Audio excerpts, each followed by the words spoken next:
Are you a man? Strong, stoic, hot? Not that men are hot. If you said yes, what if I told you there's a game where you can grind, hustle, build discipline, and the hard men that played this game from an early age, they became pretty monstrous. I like to get a bunch of men together. Okay. Men that are the hardest of the hard. And I want to be with these men. We're just getting a taste of them. I'm like, I'm tired of getting a taste of them. I want the whole load. Busted ass hands here. It's all good. They'll be busted on your face. Oh, I hope it's gonna be fun. I'm gonna eat everything you got. Stay fucking hard! I didn't know where else to put the gay Sigma male edit. So there you go, first minute. RuneScape, but not just any RuneScape. Old school RuneScape. That right there is where the kingpins of society were made. Andrew Tate, casino owner, sex trafficker, sociopath. RuneScape taught him.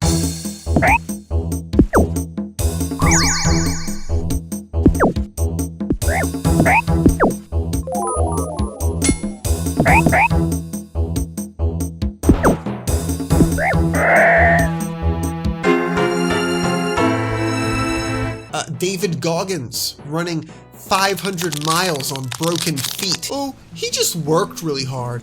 No, it's because he played RuneScape. He probably grinded a skill to level 99 in the past, all right? Compared to that, this is nothing. RuneScape isn't just for men, it creates men. For me, my RuneScape journey started when I was 8 years old. You might have been even younger when you started. And from an early age, this game taught us lessons that we will carry with us for the rest of our lives. When we were kids, we didn't scroll TikTok to get instant dopamine. We clicked a tree for 50 hours and earned that dopamine. This was work, okay? Coal miners?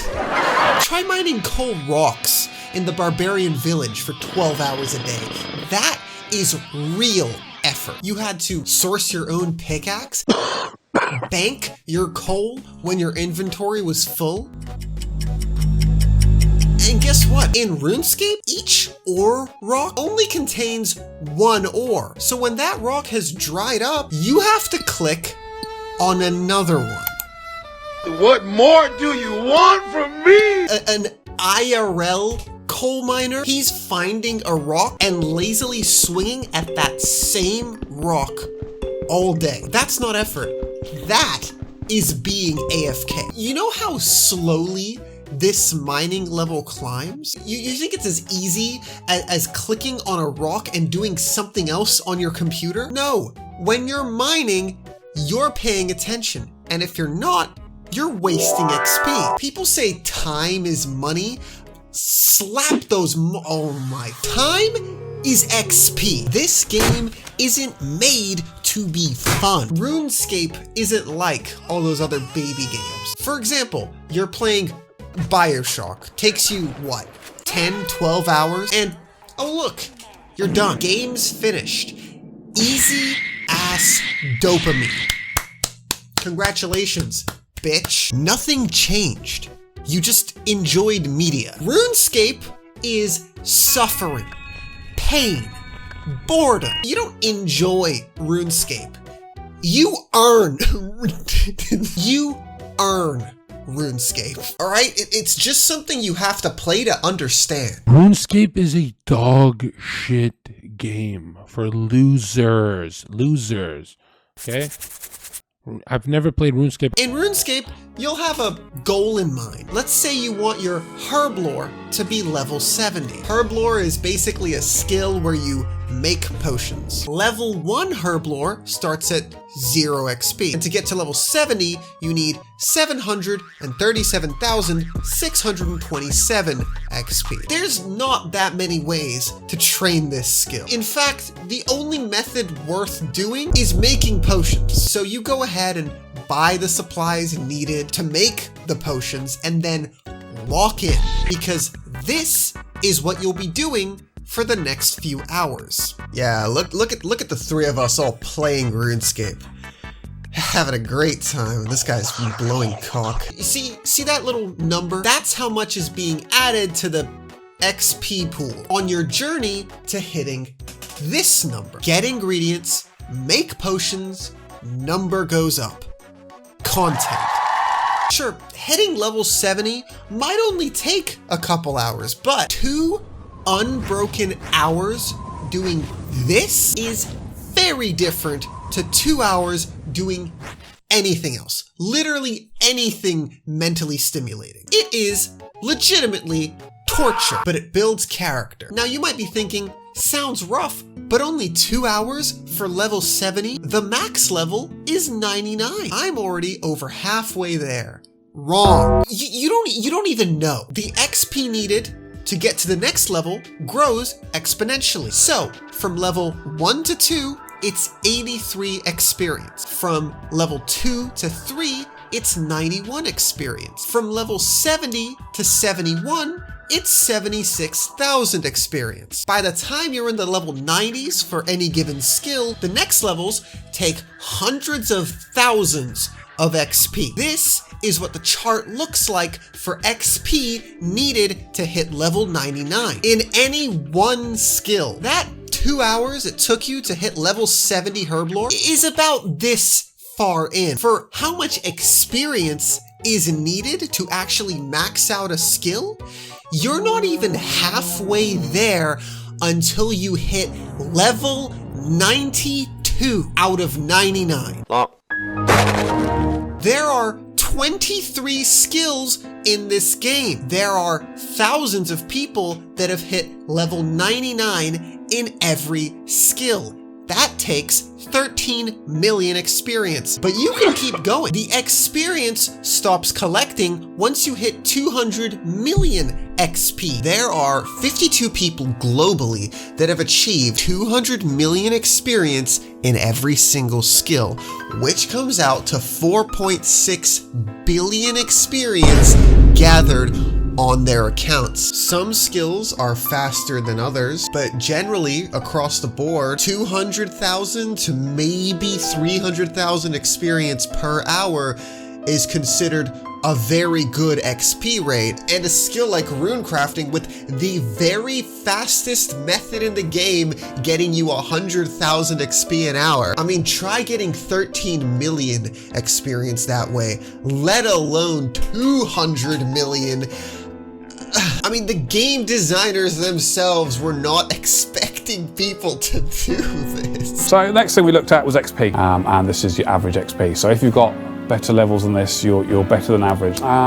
Strength is 64. I'm quite surprised any of these got this high, quite frankly. Attack is 60. And to be honest with you, runecrafting being at 25, I expected that to be lower as well. I think that's a bit higher than I thought it would be. Call it mental illness if you want. You'd definitely be correct, but that doesn't matter. You want to talk about grinding? Shut the fuck up, Sneeko. I've never cried before, chat. Put me if you've never cried before. Men don't cry. Chat, shut the fuck up. Stop. No. This is grinding. But you know what? It has to be this way. If getting levels in RuneScape was easy, then we'd just play a game that doesn't look like shit. Getting that level pop in RuneScape hits different because it is the mental equivalent of dragging your nuts through scorching hot coal filled with shards of glass. It's the same appeal as Dark Souls, that holy shit, I actually did it feeling. But while Dark Souls tests your skill, Honestly, parrying is way too fucking easy in this game. I can get behind that. I pressed the button! RuneScape tests your fucking sanity. That is real discipline that this game instilled in us from day one. After a few hundred hours of getting levels in RuneScape, studying, exercise, it's all too easy. We still don't do it, but you know, it's easy. If you've ever attended a lecture on economics, even just asked a self-proclaimed economics expert on anything to do with money, you fucked up. You wasted your own time. School's a waste of time. It is a waste of time. Now we are a byproduct of the GOVE whatever, right? I don't even know how to spell that shit. Oh, but you were so close. tell me more about finance. This shitty Java browser game taught us more about economics at age 10 than an economics major could ever hope to learn with 3 degrees. Why? Because it's rough out here. Back in the day, if you didn't have the levels to get certain items yourself, you had to buy from players that did. You'd go into a densely populated area and exclaim, "Buying lobsters, 100 GP each." Then some guy would approach you, holding those lobsters, saying 120 each. Then you would both barter on a browser game. That was the RuneScape trading experience. And if you were the seller, you'd quickly learn that selling your items meant trading for a lower price than your competitor, taking customers away from them, using text effects to make your advertisements noticed over others, going to less populated worlds, but not so underpopulated that you don't have a big enough customer base. Niche items needed for certain quests would go for outrageously high prices simply because many people just didn't know how to obtain those items, or they just couldn't. If you were a lower level, it was hard to even source items worth more than a couple thousand gold. But there were alternatives to making money as a noob. Taxi services, for example, where somebody would throw you 100 gold, click the follow option, and you would walk to the next city that they're trying to go to. It saved them a few clicks and gave you some gold. Another method was hopping worlds looking for drop parties. Events that rich players ran where they would drop a bunch of expensive items in a populated area. I'm not kidding, these things were just events where they would throw a bunch of money at the poor and watch them scramble. Oh, and let's not forget the dancing for GP motherfuckers. These were the crack whores of Gielinor. Back to the player-run economy for a second. God forbid you're a new player not knowing the street price of an item, coughing up ludicrous amounts of cash for items that you didn't even know you could get for much less. You're 11 years old reading, "Trust me bro, you won't find cheaper," behind Varric fucking West Bank, as you fork over the 10,000 GP you earned over the last 2 weeks, only to find out a day later that the same armor set is being sold for 5,000 gold somewhere else. Before the advent of the Grand Exchange, a centralized place for all item transactions, knowing the real value of an item is something you learned through experience. And even after the Grand Exchange, the market could still be played. Sure, it became practically impossible to take advantage of new players, but it forced players to be much more in tune with supply and demand.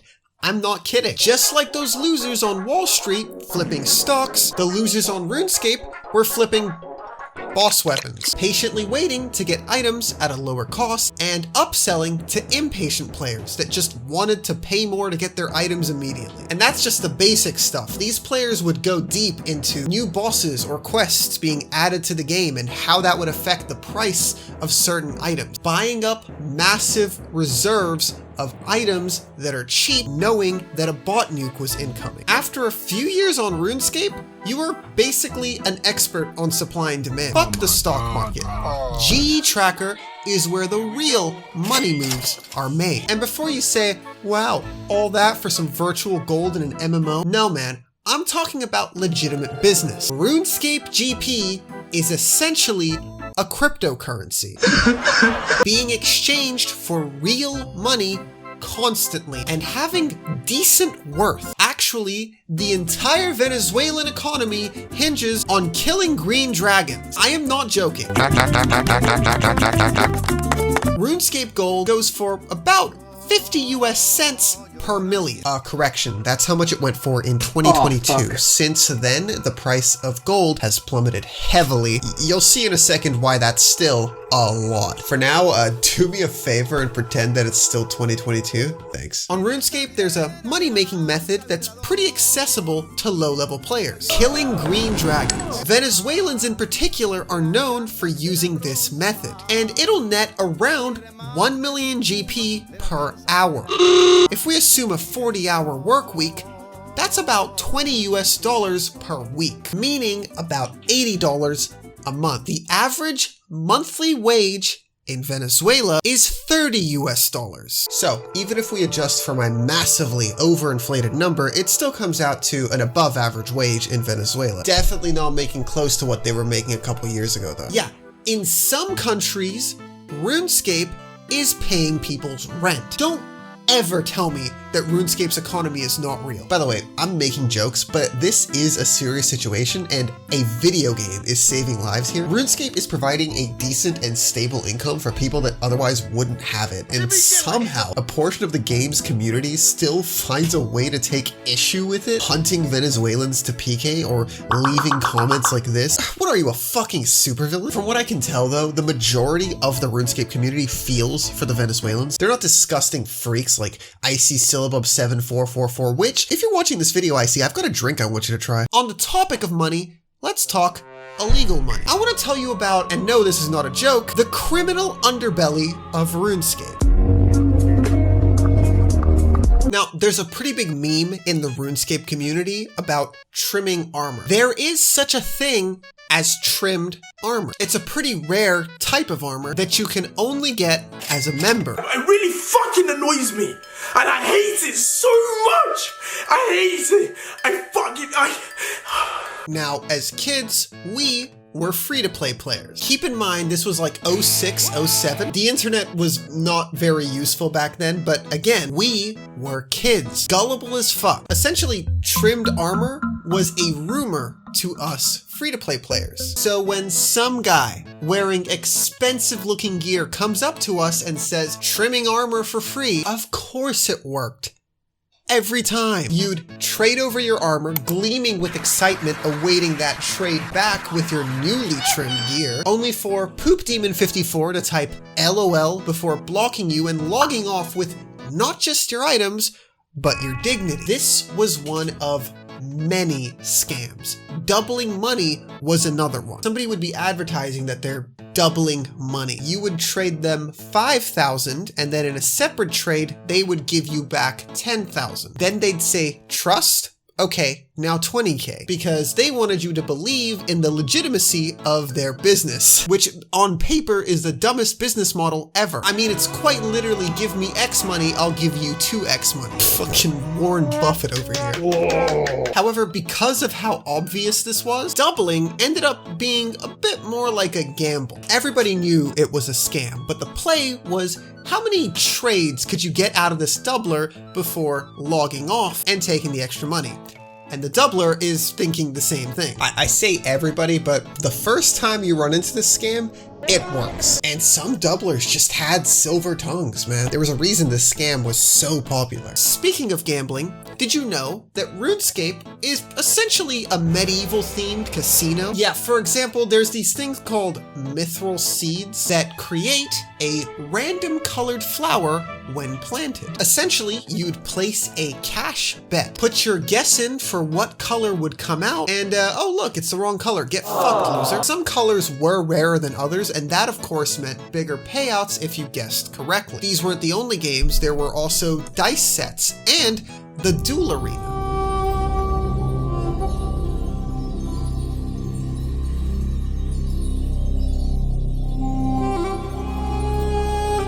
Tag on 10, please, crap.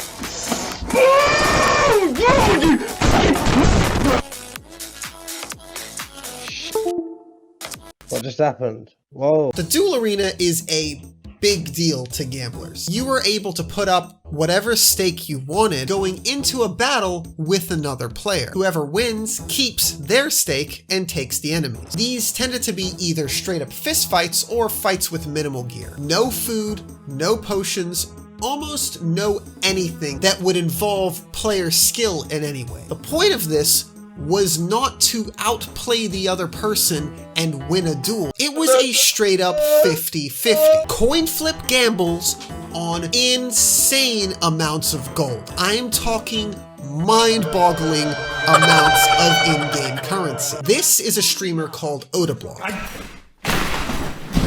Hugely known for staking, gambling at the Duel Arena. Oh my god, that's the biggest one I've ever had! Oh my god, man, 84 bill win! He did it with massive amounts of gold. And he borrowed GP from his chat to gamble with and lost it over and over. At a certain point, he was down 258 billion GP borrowed from his chat. I legitimately think from how much stress I went through for that debt, I went broke. Sounds like a big number, but let me put into perspective how much that really is. That is over 300,000 US dollars, all gambled away in an online game. Now, Odablock did end up paying back all that debt to his audience by gambling it back. The last stake ever of Otis 258 bills has been paid! Congrats, bro.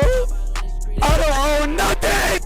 I'm debt free! But I wanted to emphasize the scale of gambling that we're talking here. Thousands of real-world dollars being gambled on every day. And where there's money involved, there's organized crime. Clans. Clans ran massive groups of gambling bots, ran huge stakes, ran gold buying websites that handled real transactions. Oh, and they also ran the Wilderness, a massive area in RuneScape where player killing is allowed. Giant groups of people that would roam the north of RuneScape, and guess what? These clans would have all-out wars against each other, making their money by pillaging the bodies of their fallen enemies. Yeah, these kids had fucking turf. Children had turf, running virtual gang wars at the lava maze. This has gotten way off topic, and to the average player, you only ran into the occasional scam. You know, guy logs off with your gold, maybe you got sweet talked into going into the wilderness, that sort of stuff. But once you've been scammed 3, 4, 5 times, you've learned your lesson. The lesson being, you can't trust anybody but yourself. I'm serious. It might sound like a joke, and it is really funny, but this game taught us as kids to be way less gullible. When I say RuneScape is just real life, I'm joking, but I'm not joking. Grinding these skills takes real discipline. Making money through player-run markets takes real economic knowledge. And yes, getting scammed on this game was really a valuable lesson. I'm speaking from personal experience. I lost my bank to a wilderness lore once as a kid. It fucked me up and forever changed the way I interact with strangers. Dude, I'm telling you, when that shit happened, I was staring at my screen in disbelief. I added the guy and like begged for my items back. He just replied with lol. Keep in mind, he sweet talked me for like 20 minutes before that, convincing me he was a good guy. Shit changes you, bro. Life is not easy on the streets of Varric. I'm just glad I learned that lesson from an early age over virtual gold. Yeah, RuneScape currency is real currency, but I never had enough for it to be real currency. All in all, as hilarious as it sounds, RuneScape is the training wheels to life, or at least it was. The duel arena is gone. A huge portion of the player base is self-sufficient, meaning no player trading. The people still sticking around are really just playing the game. Yes, this game as a game is really just for sociopaths. But dude, I'm telling you, the golden years between 2006 to 2010, that's where men were made. Anyway, hope you found that interesting. I wanted to make this video understandable to somebody that hasn't played RuneScape at all. So if that's you and you like my content, subscribe, please. God, I'm so desperate for you to subscribe. Click the button. All right, bye.